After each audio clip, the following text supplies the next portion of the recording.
ఆవిడ గురించి మాట్లాడటం ఇష్టం లేకపోయినా, మనకి సంబంధం లేకపోయినా, టెంపుల్ గురించి, దేవుడి గురించి మాట్లాడకపోతే ఎలా చెప్పండి? దివ్యల మాధురి. తను ఎన్నోసార్లు తిరుపతి దేవస్థానం వచ్చి ఎన్నో రీల్స్, షూట్లు, ఫోటో షూట్లు ఎన్నో చేసుకుంది.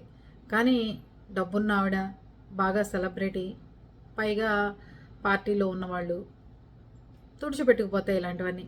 అలాగే బర్త్‌డే పార్టీ గూడా తనుజది ఎవరిదో బర్త్‌డే పార్టీ అయిందక్కడ.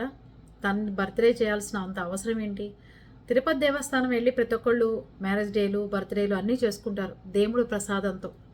అర్థమైందా? పిల్లల పుట్టినరోజులైతే తీసుకెళ్తాం. అక్కడ కేకులు కొయ్యరెవరు. చక్కగా దేవుడి ప్రసాదం, దేవుడి తీర్థాలు, దేవుడి సన్నిధానంలో గడపడానికి వెళ్తారు. అక్కడ కూడా పాటలు, రీల్స్ చేస్తున్నారు.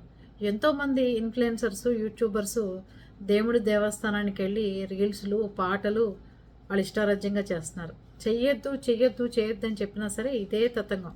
దివ్యల మాదిరి కనీసం ఇట్లాంటివి 10 సార్లు చెప్పుంటారు.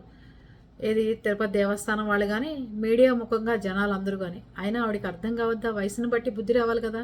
ఏంటో మరి ఆవిడ అహంకారం.